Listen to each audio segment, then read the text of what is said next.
Hey everybody, I'm Anna McEwen.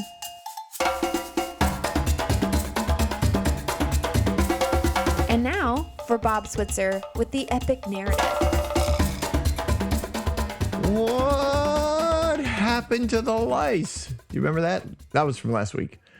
We have no idea what happened.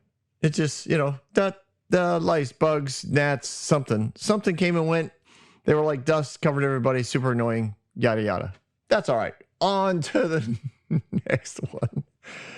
Round 4 between Moses and the Pharaoh.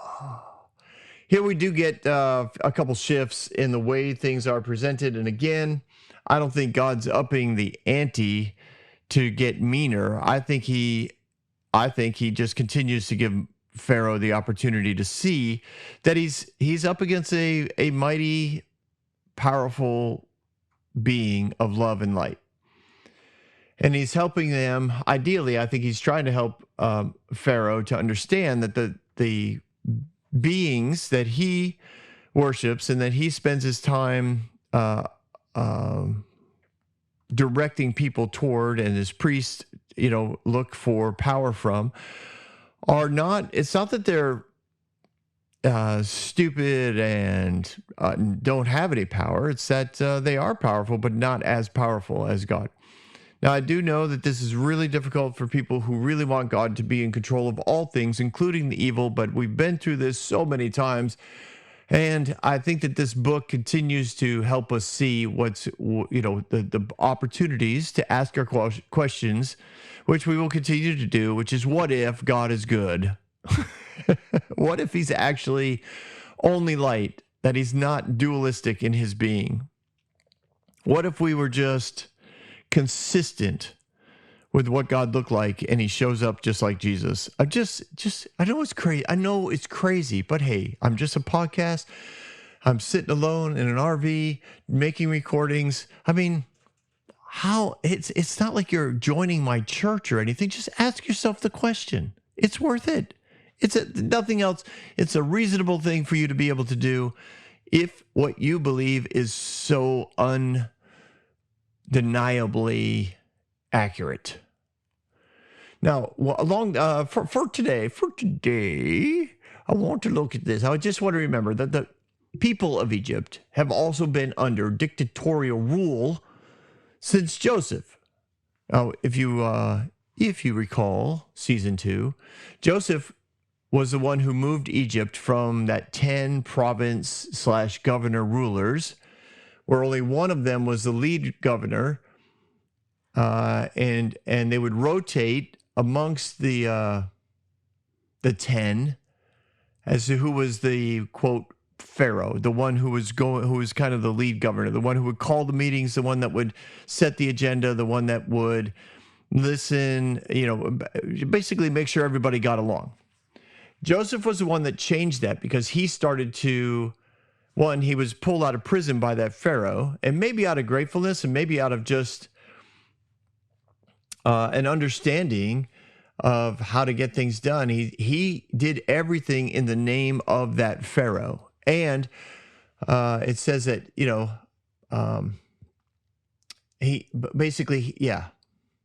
he turned that guy from a governor who happened to be in power at the time and would have to switch out. He turned him into a powerful Pharaoh that made the other governors weaker. And he took the power and authority to the extreme. And he did all this, remember, by collecting all the nation's wealth and the future tributes that they would need in order to get the food from Egypt during the time of famine. He made them all subservient to Egypt for years to come in the name of the Pharaoh. In other words, he was gathering that wealth in the name of this Pharaoh. So this Pharaoh now had the authority for years to come based on the income and the economic force that Egypt would be, because at the end of the famine, even though everybody else's country and tribe and nations would be recovering, they still owed, in essence, taxes, if you want to call it that. They still owed tribute back to Egypt for keeping them alive. And that would keep the rest of the world subservient to Egypt for years to come. And Pharaoh became the most powerful being. And it's not that there wasn't, other provinces and governors, but the role had shifted from a rotating place of power so that no one really held power for very long, and no one, it was kind of like term limits. And I know that there are many who are very much in favor of it because those who stay in power tend to want to keep power. And that's exactly what happened here.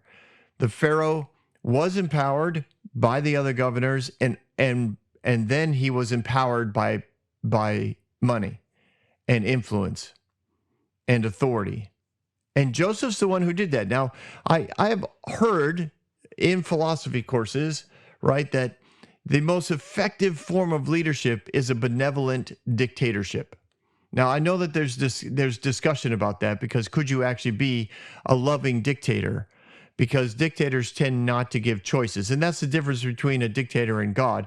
God is a loving being, but a benevolent or loving dictator is somebody who doesn't allow choices. They are going to force their will upon the people, but in concept, if they're kind about it and understand the people and show love toward the people, and at least mercy toward the people, then they are the reason why it's effective is because they don't get stopped up in discussions with community.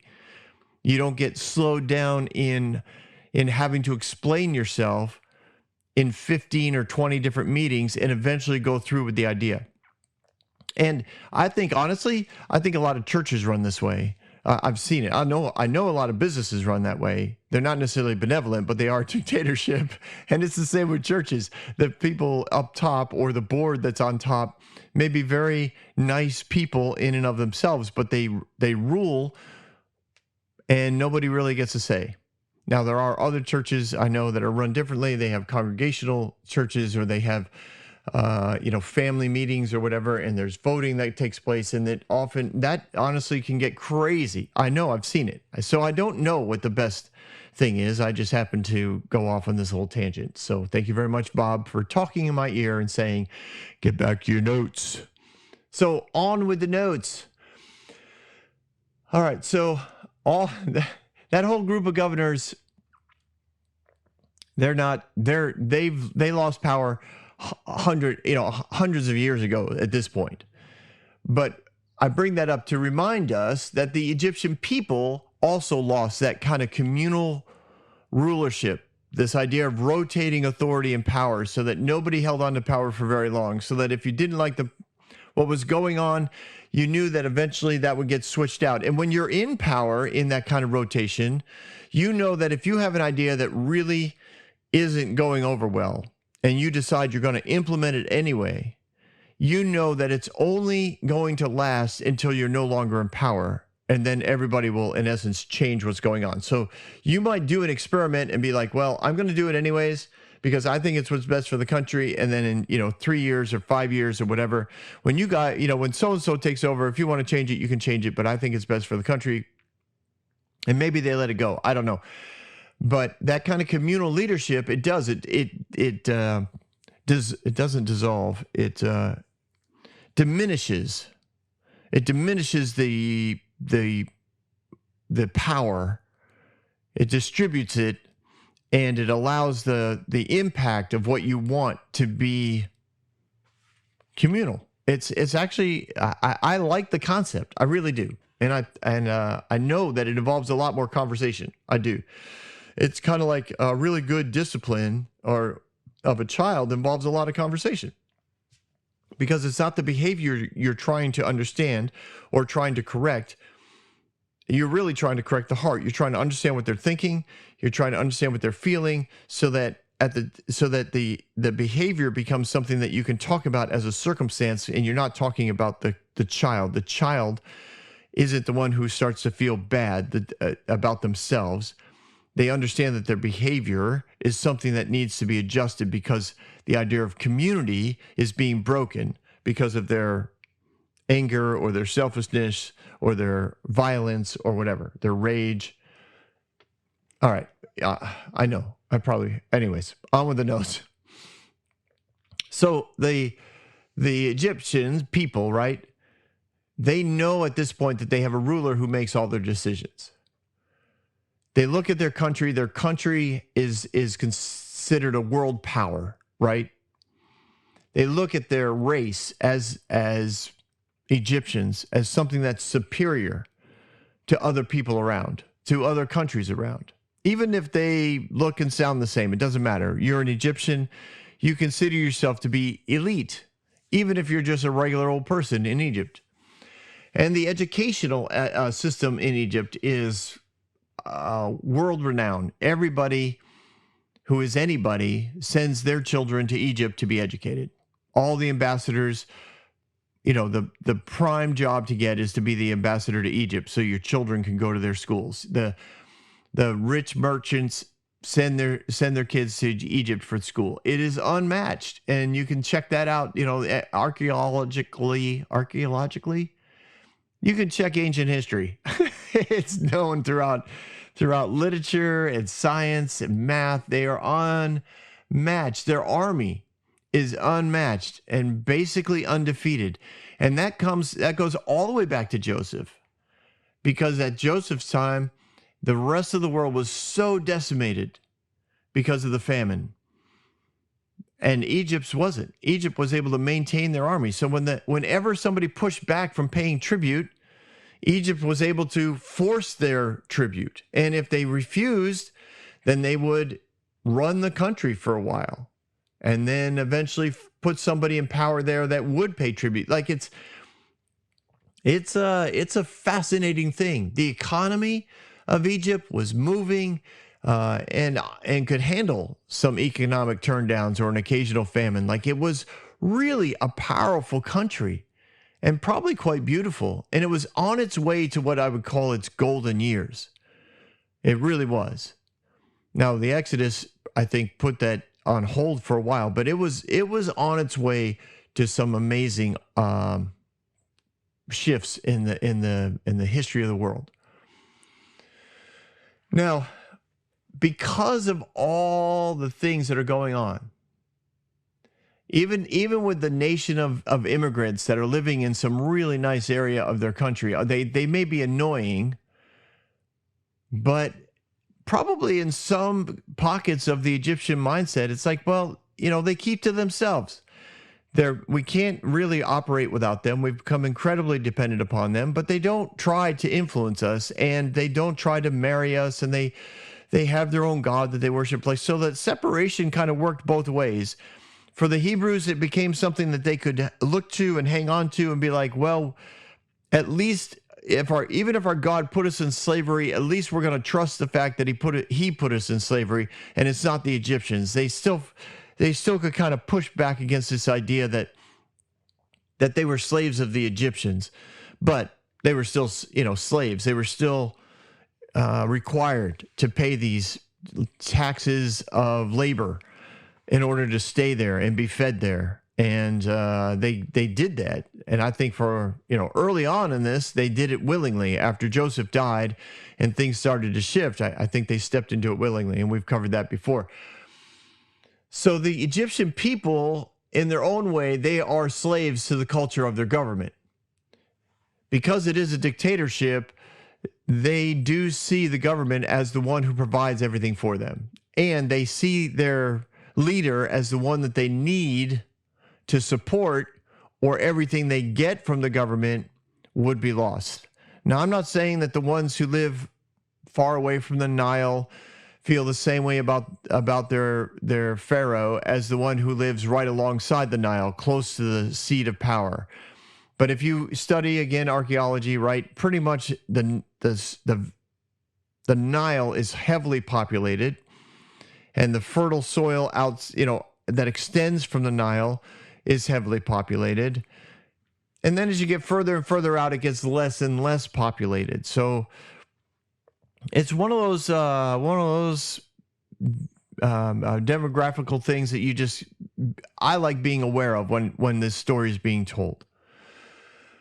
So as they look at their pharaoh, it's somebody that they love. It's because they kind of need to. They don't think that Pharaoh's going to lose his job. He's not going to get shifted out by a vote or shifted out by another governor whose turn it is.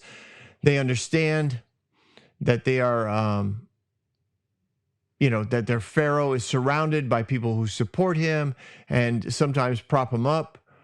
Their Pharaoh is trained in the arrogance of power and leadership, and he runs the whole country like that. He has, he understands his role, that not only does he lead the country, but at some level he probably considers himself the country. Like whatever you do to him, you do to the nation. I laugh because in a much smaller sense, I've met some pastors like this over my years, where they like anything that happens in the church, they take this like huge burden of responsibility, this emotional cost. Like they're constantly exhausted because there's always things going on. It's like, well, was that something you ran? No, I didn't run it, but it was going on. Like, well, is that something you worked on? No, I didn't work there. No, I didn't. No, somebody else took care of it all. But it's just exhausting knowing that this is going on.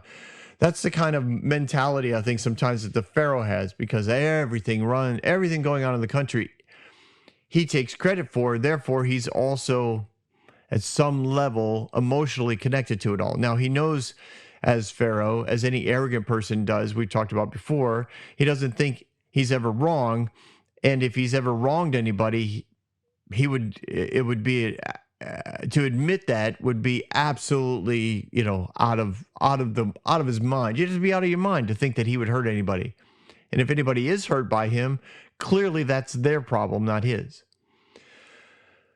So in all of this, remember, Moses has been trained in this as well. He's only been out of it for 40 years. And I'm sure as he's in that environment, a lot of it's coming back to him and he sees it all. Very seldom does this kind of governmental system shift. And it takes years to shift back. And that's why I think a lot of times in churches, people push for change, but it's just a lot easier to start a new church than it is to change an old church, because of the way most churches, not all, but the way most churches are governed. You really have to change this emotional, benevolent dictatorship mindset of the people on top, or the person on top, depending on what's going on. And it's really hard to do that from within.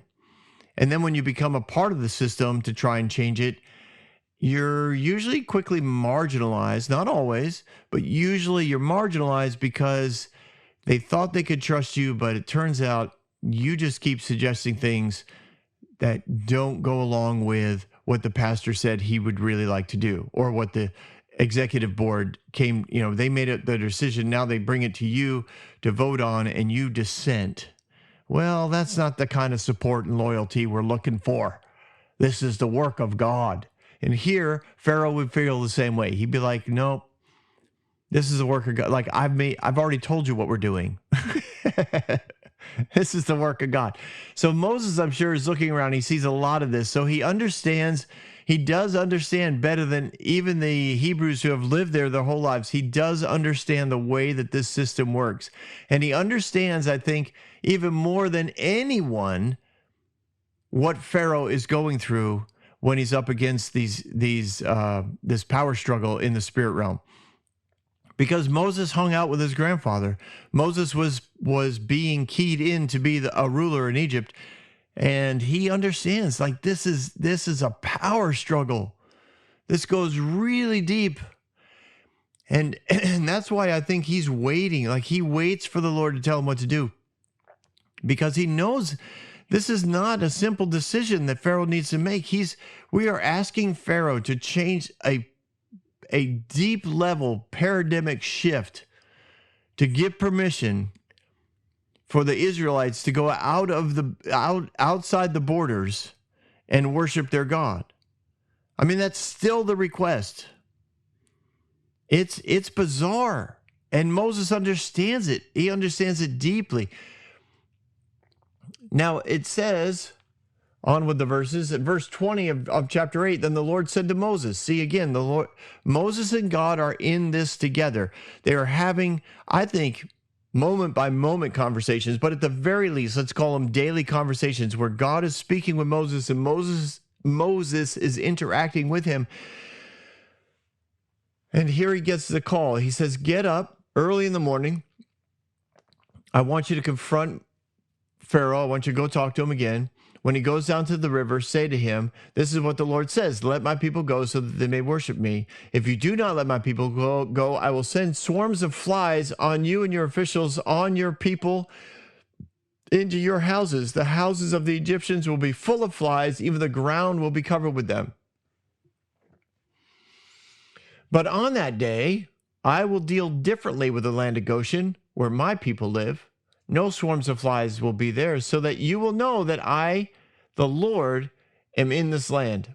And I will make a distinction between my people and your people. This sign will occur tomorrow. So this is an interesting interaction. He says, all right, I want you to go to Pharaoh when he goes down to the river. Again, I don't know if this is a daily interaction that Pharaoh has with the deity of the Nile, or if this is just a weekly wash that he does. I have no idea. I'm sure that there are other people around. He doesn't walk down there alone. And he says, I want you to go there. I want you to go outside the kind of the normal protocols. I want you to basically shout out to him when he's at the river. So my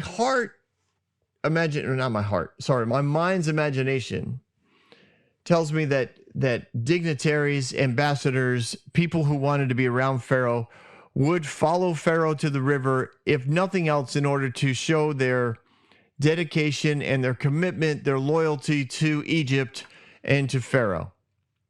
Maybe they didn't necessarily have to take a bath themselves or worship the Nile god themselves, but they would go to say, we are here in support of this Pharaoh. And so I don't think Moses was like by himself when he walked down here. I think the Lord was like, I want you to basically go with the parade tomorrow. Not everybody went every time the Pharaoh went, but many would if they wanted that opportunity to kind of casually bring something up to the Pharaoh. And Pharaoh understood this, and I'm sure sometimes he responds, sometimes he wouldn't, depending on who it was. So he goes down by the river, and he makes another request about the opportunity to go worship. And he says, this is what's going to happen. If you don't, I'm going to send flies. Now, what's weird in some versions, I don't know if it's weird, but this is what we find. Like, let's just admit this, because I just know some people get freaky deaky about this, and they're like, no, that's not what the word means. It means dung beetle, which again is fine. And some translations translate it as wild beasts. I know, right? I mean, I was like, wild beast? That's a big difference than flies. Wild beasts? Like that'll ruin your day real fast. It's just one of those things. I just want you to know, when you're in discussions with somebody who doesn't believe in, the Bible, this is some of the stuff that they point to. They're like, see, you don't even know what you're talking about. The Bible doesn't even know what it's talking about. At least at some level, be able to say, I know that there's some different translations that occur. Translators make decisions as to what words are going to mean and how they're going to be written. And then those translators were translated again, and those translators were translated again. And then other people got involved. And not only, once it finally got into English, it's been translated into English, 15 or 20 or whatever, hundreds of times, different versions in English. Like there's so many ways for this to go. And that's why I often will say, I believe the Bible is an inspired word of God, but I don't necessarily want to say that it's inerrant, because there are clearly differences like this. And you can't claim one translation as the only way that it's ever been translated, because it hasn't been. And this is one of those little instances. So I'm going to stick with the fly or the dung beetle as what's going on here, because both were considered spiritual illustrations of life coming from death. Now, the dung beetle got its name because it would come out from poop, from cow poop, from the dung. And it would crawl out, and it actually is kind of colorful. I mean, I don't think it's a pretty looking beetle, but the hard shell has a lot of different shimmers to it, different colors that are kind of spectacular. And so I get it. Like, they spiritually say, look, out of death comes life. Same thing with the fly. I mean, I hate fly, maggot, wormy things that get into garbage. And, as a camp director, I've seen it a few times, and even actually at church, where I was the family life pastor, so of course I had to take care of the garbage as part of my job after an event. And there were sometimes you'd go out there to the dumpster and be like, couldn't wait for the dumpster guy to show up and dump all these little things that were going to turn into flies. But again, from their spiritual perspective, it's like something of life comes from something that is dead, something that was garbage, something that was thrown away, dead meat, rotten meat, just births flies, right? And they come, oh man, they cover it, right? So I understand why they, at some level, worshipped the beetle or the fly. So in that, God's saying, I'm going to further show you my authority over idols and things that you look to for spiritual guidance. And I'm going to increase your ability to understand what I'm trying to say here. Not only do I have the ability to expose the negative that these things are bringing to your nation, I'm also going to show you my authority and my power to protect those who come under my protection. And that right now would just be my people. I don't think God was trying to one up and show his own arrogance and pride, because God doesn't have those things. I believe God was saying, listen, if I protect my people, you'll understand that if you come under under me, or if you come into this family, if you come into this part of the world, the Goshen area, I'll protect you. Like, I'm a protector. The things you worship, they attack, they overwhelm, they annoy, they kill, they bring disease. That's what the enemy does. I bring protection. Exposure and protection. Those are now the two things that God's trying to show here. And he says, Pharaoh, you're going to have a choice. Now, Egyptians already saw the Hebrews as, separate. They saw them as unwanted, unloved, even by their own God. They're like, I'm sure they mocked them all the time. Not all the time, okay? I'm sure they talked to them as well. But they would, if there was any opportunity, and maybe the Hebrews would talk about their God, they'd be like, oh, you mean the one that, enslaved you? The one who can't protect you? The one who, allows us to beat you whenever we want to. Like, there was just lots of things that they could have pointed to and been like, see, God doesn't do anything. Your God doesn't do anything. And now they're looking at the Hebrews' God and they're saying, look at what, your God is so violent. Your God is so mean. Your God is so rude. And now they're going to see that, their God protects them. Like, actually, they are going to be separated. And it should be pretty powerful for them to see that. They are truly separate from the Egyptians. And I think it's an invitation for them to come and be a part of that nation. Just like the original covenant with Abraham was. I will have you impact all the nations. So Pharaoh saw really no distinction on the right of the last plagues. The Hebrews, the Israelites, they got just as nailed as everybody else. So, for them, this request really had no special connection to their God. Like, when he looked at the people, he's like, still, your God doesn't do anything for you. So that's fine. If we're suffering, we're all suffering. Now there's going to be kind of a break in that line of reasoning. Pharaoh's going to have to distinguish, all right, clearly their God can protect them. And clearly my gods can't protect me.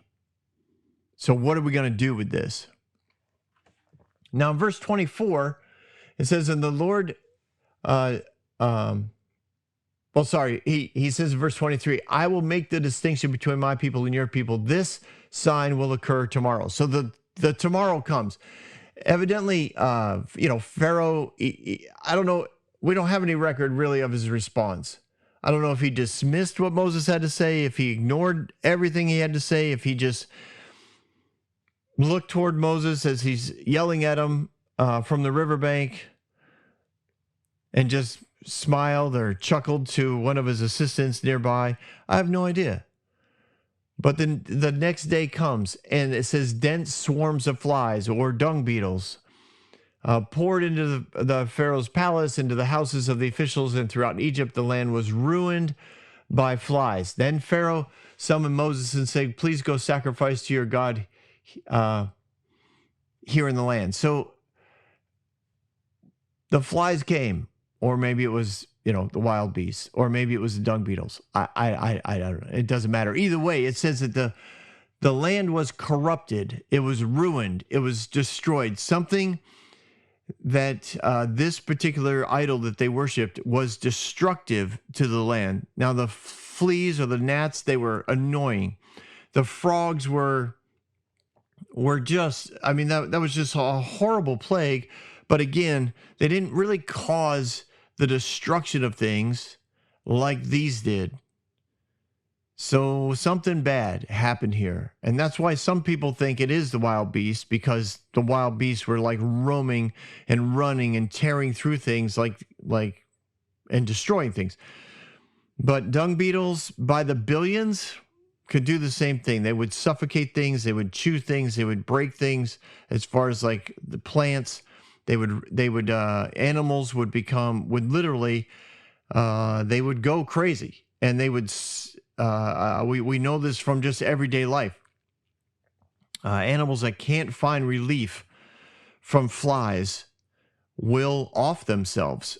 They will literally drive themselves mad and run off of cliffs or run into buildings. Like, they cannot stand these things. So things came to ruin. And in only one day,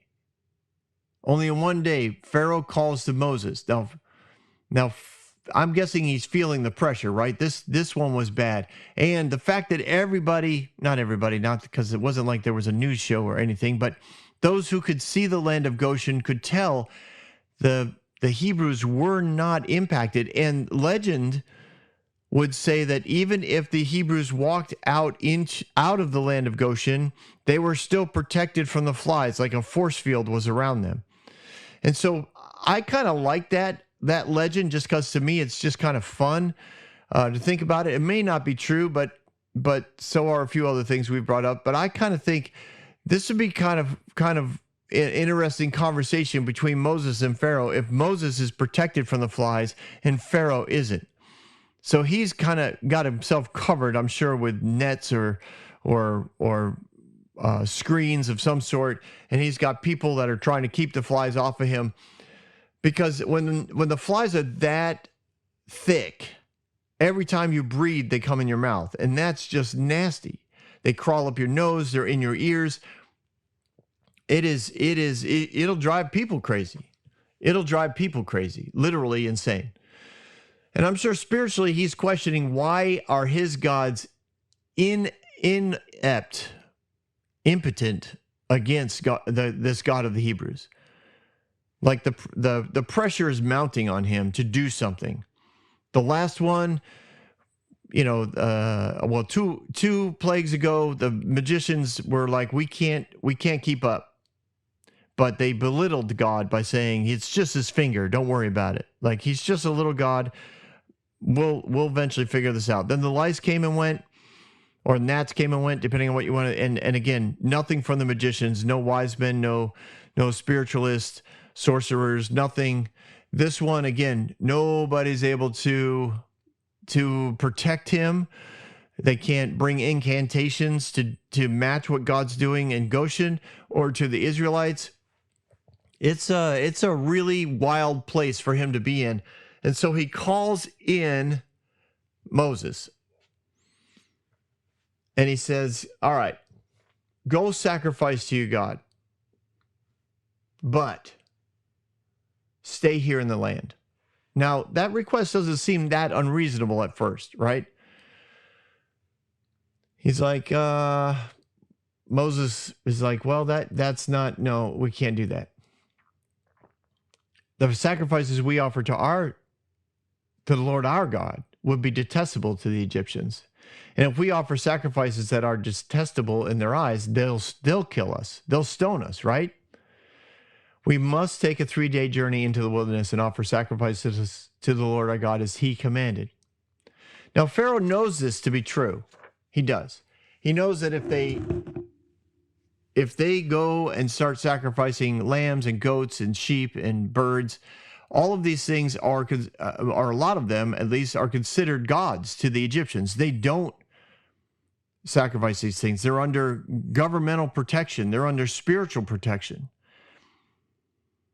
And some would say that Pharaoh made this request because he wanted Moses to fall for it.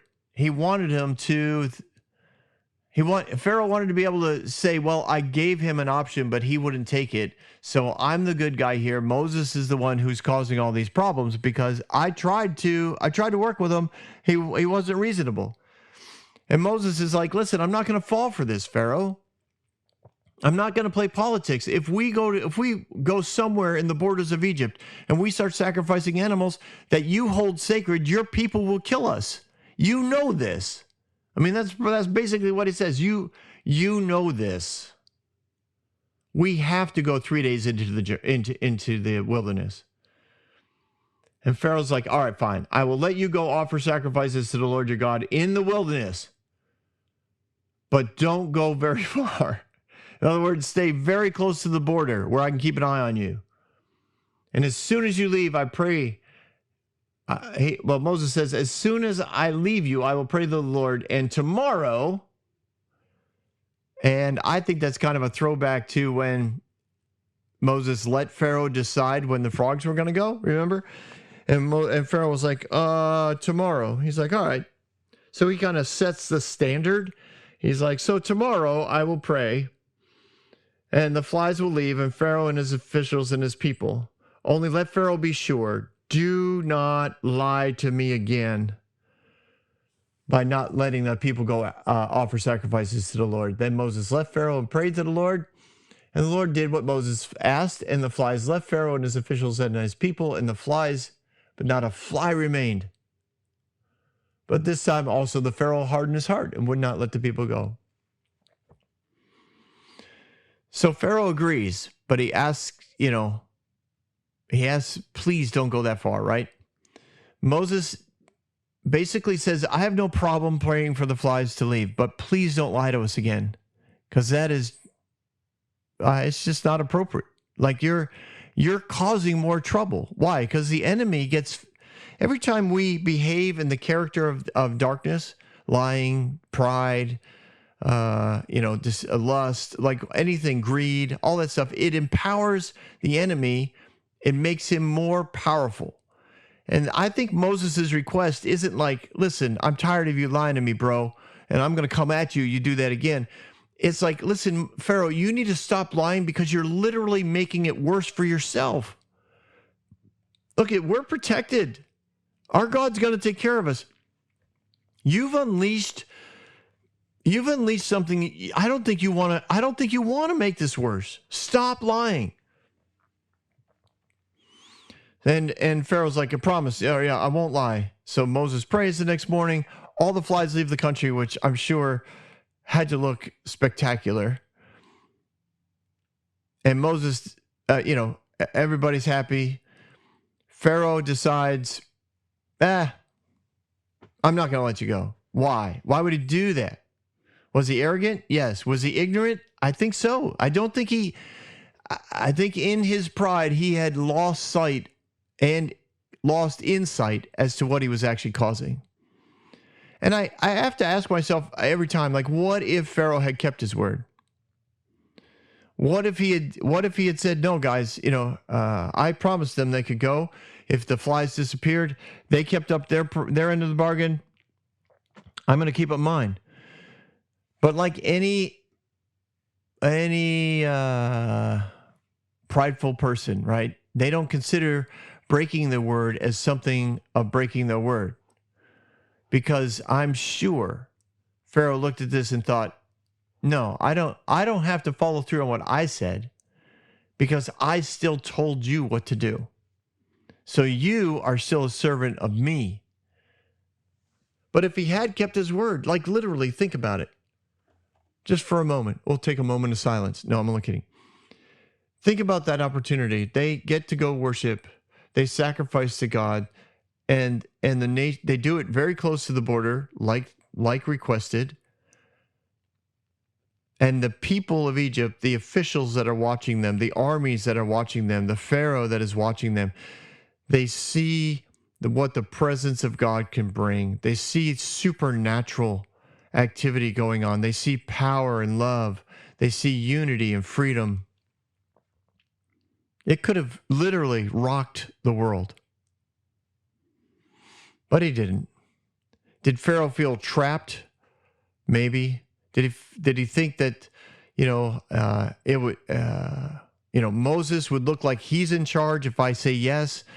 Did he think that these immigrants would come back thinking they deserve more land and less work, and like, am I going to lose property? I don't know. I don't know, but I think so. I think so many arrogant people feel trapped by their arrogance. I really, really do. I think arrogant, prideful people, when they are in essence alone, whatever that may be, doesn't mean they're not in a crowd of people, but when they have those moments of connection to their being, to their purpose, to their identity, I think they feel very alone. Because when you run at that level of pride, you literally have no one to depend on but yourself. And you know that even though you won't admit that you're wrong, you know that you are wrong sometimes. And you don't have the freedom to admit it.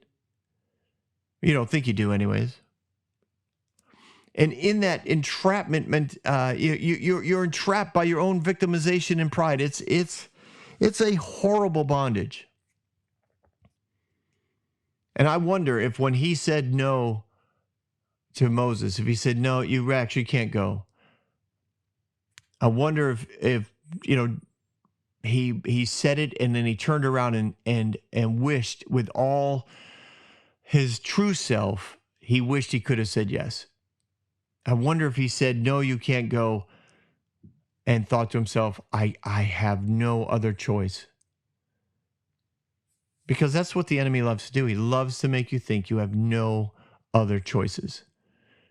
And that the way that the Lord is providing for you, the invitation to get off of the path you're on and choose the path of light and life, is too hard, too difficult, would take too long, and there's just no use going forward. But that's a lie. And God does provide a great way forward. And God does provide freedom. And God does give you a highway of light and life. And you know what? We're going to see what happens next. Oh my goodness, just wait till next week. All right, just wait. Just wait. The next episode is coming soon to an epic narrative near you. No, to a podcast platform near you on the Epic Narrative. Have a great day, everyone. Don't go anywhere. We've got Bob Thoughts. Well, now I hope you all enjoyed that episode of the Epic Narrative. I tell you, it's sometimes I think I'm weird for enjoying it as much as I do. I listen to it usually 3 times by the time it hits the airwaves. And I think every time, I like this part. And then I have this internal conversation. Bob, you you researched it. 2, you outlined it. 3, you spoke it probably 3 or 4 times to yourself before you recorded it. Then you recorded it, then you listen to the raw footage, and you do the Bob Thoughts, and then you listen to it live. Like, it's, oh my gosh. And every time I think, oh yeah, I remember this is a good story. But that's the way I think the Bible should be. And not that not that everyone should listen to me tell the story, but it should be that kind of interaction. When you get to the Bible, you should be like, wow, oh, I remember this. This is so good. And you pick up something more. You pick up something deeper. You find a truth that you knew, but now it's supported a little better. And now maybe you have an example to follow. Or sometimes, you just come up against something negative and you say to yourself, all right, I know better. I know better now, and I know why. Or my perspective was a little off and now it's straightened out. Or at least straighter. Do we ever get fully straightened out? I don't know. I do hope I didn't languish too much on the hierarchical system of government and churches that cause a lot of people to just languish when it comes to being released and empowered. So many times a hierarchical system will talk about the fact we want to empower you, we want to encourage you, we want to release you into your calling, into your destiny. But the reality is that is only true if it coincides with their destiny and their calling. It takes a very unique leader or leadership group to have the humility to give people authority and to actually empower them to do stuff. And I know that they exist. I do. But they aren't as prevalent as I think they should be. But maybe in listening to the epic narrative, you are going to become one of those amazing leaders. And for that, we will all be grateful. Some people were wondering about an update on my teeth. Currently, I still am missing 2 front teeth. We hope to have. We're going to be on the move in a few weeks. We're going to be on the move from Florida, where we've worked all summer, and it has been delightful. I love hot weather. It has been an amazing summer of multiple weeks of triple digits. I had a great time. But we are going to move for a season. Ironically, we're moving north. I'm going to hang out with my mom and my sister and her family. We're going to be up on Long Beach Island for the winter. We can't afford to stay there when the summertime comes because rent is astronomical. But we are going to be out of the RV and in a 2-bedroom apartment. We have to look for jobs. We have to, whatever. God is good. Stuff will happen. I'll keep you updated. But yeah, we're headed up there. And I hope to find a dentist up there that will continue the work. We came close to getting more work done down here, but after 3 months of healing, this particular dentist was not comfortable with continuing the process, and to refer me just means starting over down here, and we can't do that. So, because we're not going to be here. So we'll have to find a dentist up there. Until then, I speak with a lisp. Hope you're having a great day, everyone. If you can kindly support us or encourage us financially, there are links available in the description of the podcast, as well as my website, thebobswitzer.com.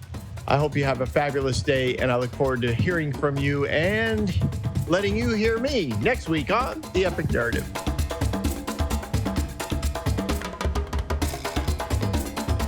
Hey everyone, thanks for listening. If you like what you heard, you can subscribe to this podcast on any platform you use. You can also reach out to Bob for questions or booking at thebobswitzer.com or email him at thebobswitzer@gmail.com. See you next week, guys.